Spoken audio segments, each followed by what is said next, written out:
Hi. Welcome to today's video, which is going to be all about avoidant attachment style. If you don't know yet, this is part 2 of a series that I'm making about how we form relationships or friendships. Part 1 is out. Some people have already watched it, so if you haven't watched it, if you haven't checked it out, I would like to encourage you to do check it out. It's the last video that I posted on the channel. And if you find it helpful, please don't mind to like, to comment, to share. Maybe somebody on your contact list, on your timeline may find it helpful to them. The same as this one and any other video that you find on the channel. So yay, I was so glad about the feedback that I got on the anxious or ambivalent attachment style video. People are afraid to comment on YouTube. So some people do text me on my number. They text me on Instagram and just tell me about their experiences and how they found that this was helpful for them.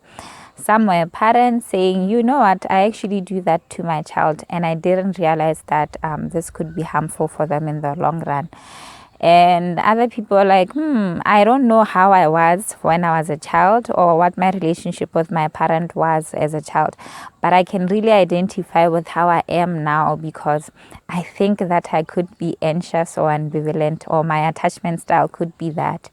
And so they really found it helpful because now they felt they could be more reflective. And at this note, I want to say that my videos are not really for diagnostic purposes. They are mainly for awareness and information, so that when we are aware of how we relate and how we are in our friendships and in our relationships, we can change some of the patterns which are really not helpful. So even though I do talk about, I may in the future talk about the mental disorders or any mental challenges, it is not to diagnose us, but it's just for us to be aware, so that when you have the information, you can go to a professional in a professional setting and say, hey, I think I have a struggle. This is my struggle. Okay, so that's what I wanted to say. I am so excited also about avoidant attachment style, particularly because it's so personal to me. Yes, but I'm quite excited about it. So what I'm going to do is similar to what I did in the last episode, is that I'm going to talk about the role of the caregiver. What type of behavior do we see the caregiver having? And then also now as a child who was under that caregiver, what do we now see the child growing up into in terms of how they behave in their relationships and their friendships and so on. So that's what I'm going to do. As we start with avoidant, what we usually see that the child grows up to feel that they can depend on themselves. And this is because the caregiver is usually somebody who's not attuned to the needs of the child. A child could be crying, and they could be left to cry all by themselves up until they fall asleep or they feel better. I sometimes see parents saying, ngwana wa lapisa bathong mo tlogeleng hela alla o tla ithobatsa. E tla ra sono go lla, sono khotsofala o tla robala. And so we usually see a lot of times where we say, I'm really just going to let this child be. They'll sleep it off.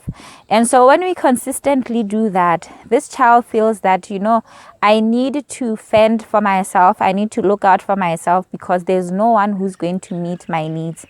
Another common thing that we see parents doing is that sometimes they can say, they don't allow a child to express their emotions. They could be crying, and then they can try to cut off the child and say, stop crying, in a harsh manner, not really just consoling the child, but stopping the child in a harsh manner. If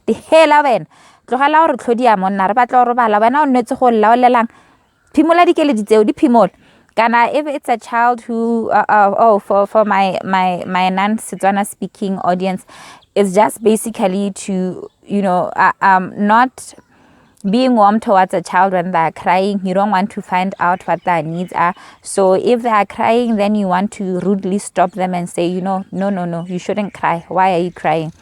So we do that without realizing that we are not then going to allow that child to say, it is fine for me to express my emotions. I can express my emotions and somebody can come and attend to them.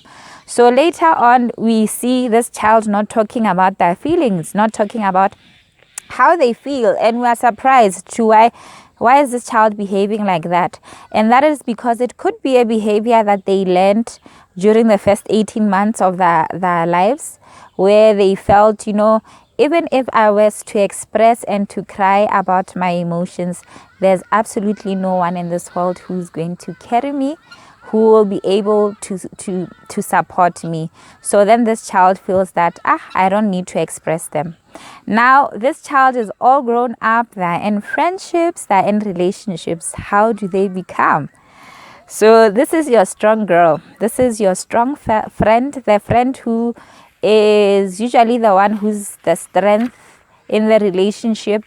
And I'll explain what I mean by this. Usually people think that this is a good thing, but not necessarily.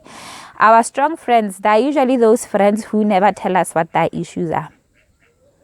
Sometimes our strong friends are those friends who can say, you know what, I'm going to listen to your problems. They can try to solve them, not emotionally, solve them by doing practical things. And so they are strong, yes, but they're really not strong, because a strong person should be also able to feel the weak feelings, the negative feelings. But these strong friends don't allow themselves to feel the negative feelings. It's always, they're positive, they're quite rational, they're quite objective. And so the approach to solving things is always, we shouldn't cry about this thing. This is not something to cry about. We need to work on it. So let's work. What do we need to do? Without really, supporting the person and saying, okay, I really understand that this is quite painful for you. You are feeling ashamed. So they really can't identify with feelings, because somehow somebody taught them that feelings need to be brushed off. They're not important. So this is somebody who you find that they know that feelings are good to have, but they don't know what to do with those feelings. And I think I need to go back to the parenting, what happens in parenting. One of the main things that happens is that this child, they want to express themselves, but because they get cut off by the parent, they become unsure, and then they feel, no, I shouldn't do this because there's no one who's going to support me. So the parent can leave this child, and then this child, they appear as if they're calm, they're fine with the fact that the parent has just left. But inwardly, there's that thing, I wish my mother could actually hug me before, smile at me before they left, carry me before they leave. But they don't know how to express this, and they know that if they were to express it, they will be beaten or they will be shouted at. So the best thing to do is to learn not to say anything, to say that they're fine. When the parent comes, this is a child who's going to avoid the parent. They want to avoid that interaction with them because they are sort of also afraid of the parent. This is somebody who doesn't make them feel safe. And so later on, when they are now adults, they're in friendships, they have learned to sort of minimize their own feelings because somebody else minimized them, so they don't feel that their emotions count. And so they also tend to dismiss their own emotions. They can also dismiss other people's emotions. And that's because they have been taught that these are things that do not matter. I'm just also going to keep referring to my notes here. So sometimes we see them being emotionally distant. As I said, this is your logical friend, your rational friend who's always objective. In terms of their emotions, you really can't attach to them. They're so distant, and they can be quite rejecting when somebody wants to come to them and say, hey, I'm feeling this way. So I want to say that when an avoidant attachment style person is in a relationship with an anxious, ambivalent attachment style person, it becomes a mess. It becomes problematic. The anxious one will always be running to the avoidant. Please, I need your assurance. I need your assurance. This one will be like, no, stop being a child. Why do you want to be a child? Grow up. And so the two are never really going to meet each other's needs. One is always going to dismiss, the other one is always going to feel like, because this person is dismissing my feelings, they don't love me. So they are quite rejecting of feelings. Avoidant attachment style people are quite avoidant. They are quite rejecting of feelings and anything that has to do with emotions.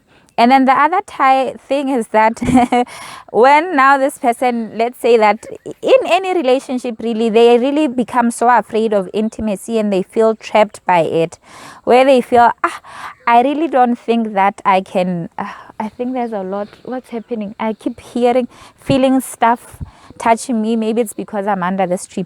But when now this person is in a relationship, they really want to fear that intimacy. Not they want to, they fear it. And because they feel that this person is taking away their sense of independence, and anything that binds them emotionally means that they're losing their independence. So they feel quite trapped by intimacy, by sharing their feelings.